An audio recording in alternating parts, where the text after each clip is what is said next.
తిరుమలలో జరుగుతున్న అక్రమ వసూళ్లపై టీటీడీ అత్యవసర విచారణకు ఆదేశించింది.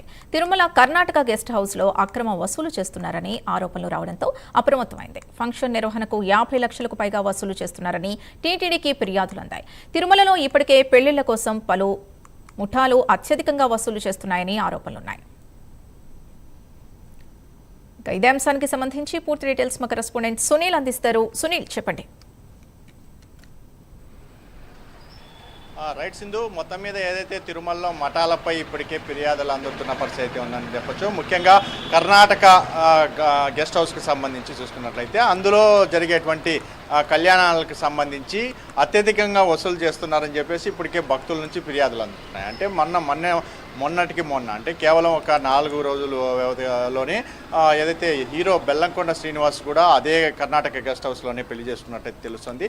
పెద్ద పెద్ద విఐపీలంతా అక్కడ వివాహాలు చేసుకున్న నేపథ్యంలో ఆ గెస్ట్ హౌస్లో మాత్రమే అత్యధికంగా ఏదైతే అద్దె వసూలు చేస్తున్నట్టయితే తెలుస్తుంది. అవే కాకుండా తిరుమలలో ఉన్నటువంటి వివిధ మఠాలు కూడా ఎక్కువ స్థాయిలో అంటే 1 నుంచి 6 లక్షలు 10 లక్షలు కూడా వసూలు చేస్తున్నారని చెప్పేసి ఇప్పటికే ఆరోపణలు వస్తున్నాయి. అంటే దీనిపై టీటీడీ పూర్తిగా అంటే ఇంత స్థాయిలో మఠాలన్నీ ఇంత స్థాయిలో వసూలు చేస్తున్నా టీటీడీ పట్టించుకోవడం లేదని గతంలో ఎన్నోసార్లు ఆరోపణలు వచ్చినాయి. కానీ ఇప్పటికీ కూడా టీటీడీ దీనిపై ఎటువంటి స్పందన లేదని చెప్పొచ్చు. ఎందుకంటే ముఖ్యంగా తిరుమలలో ఉన్నటువంటి మఠాలన్నీ చూసుకున్నట్లయితే ఎక్కడ చూసినా ప్రతి మఠంలోనూ ఈ వివాహాలు జరుగుతున్న పరిస్థితి ఉంది. ఈ వివాహాలకు సంబంధించి చూసుకున్నట్లయితే ఒక్కొక్క మఠం ఒక్కొక్క విధంగా వసూలు చేస్తున్నారు. రూములు అత్యధిక రేట్లకి వాళ్ళైతే వసూలు చేస్తున్న పరిస్థితి ఉంది. రూములు ఒకవేళ వాళ్ళ దగ్గర రూములు తీసుకోవాలంటే 2000, 3000, 4000 అంటే ఆ రోజు సిచ్యువేషన్ బట్టే. ఒకవేళ ఈ పెళ్లిళ్ళ సీజన్లో పూర్తిగా రూమ్ దొరకకపోతే వాళ్ళని ఆ రోజు రాత్రికి ఉండాలంటే కూడా మినిమం 6000 రూపాయల దాకా తీసుకుంటున్న పరిస్థితి ఉంది. కానీ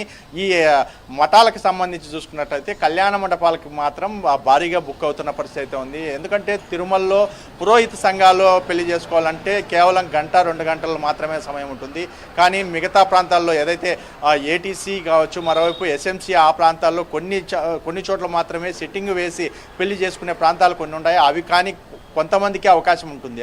కానీ ఏదైతే మఠాల్లో మాత్రం ఈజీగా ఏదైతే వాళ్ళకి కళ్యాణ మండపాలు దొరికిపోతాయి, అక్కడ ఉన్నటువంటి బ్రోకర్లు కావచ్చు, ముఖ్యంగా కొంతమంది దళారులు ఇదే అదునని చూసుకుంటూ కొంతమందిపై దోచుకుంటున్న పరిస్థితి ఇక్కడ కనపడుతుంది. ఎందుకంటే మొదటి నుంచి అక్కడ ఉన్నటువంటి దళారులు భారీ స్థాయిలో ఈ మఠాలకు సంబంధించినటువంటి ప్రాంతాలను పూర్తిగా వాళ్ళ హ్యాండ్ ఓవర్లోకి తీసుకొని వాళ్ళు చెప్పిందే రేటు అనే విధంగా ముందుకు వెళ్తున్న పరిస్థితి ఉంది. ముఖ్యంగా మఠాలు గోగర్భ డ్యామ్ సమీపంలో ఉన్నటువంటి విశాఖ శారదాపీఠం నుంచి మొత్తం సుమారు 8 మఠాలు అత్యధికంగా వసూలు చేస్తున్నట్టయితే తెలుస్తుంది. ముఖ్యంగా పుష్పగిరి మఠం కావచ్చు, ఎక్కడ చూసినా ఈ మఠాలకు సంబంధించి ఎక్కువగా వసూలు చేస్తున్నారని చెప్పేసి ఇప్పటికే ఆరోపణలు వస్తున్నాయి. దీనికి సంబంధించి టీటీడీ ఇంతవరకు దీనిపై ఎటువంటి స్పందన లేదని చెప్పొచ్చు. కాసేపటి కిందటే దీనికి సంబంధించి టీటీడీ ఈవోకి అయితే ఫిర్యాదు అందినట్టు తెలుస్తుంది. దానికి సంబంధించి విచారణ ఆదేశించాలని చెప్పేసి ఇప్పటికే అధికారులకు ఆయన తెలిపిన పరిస్థితి.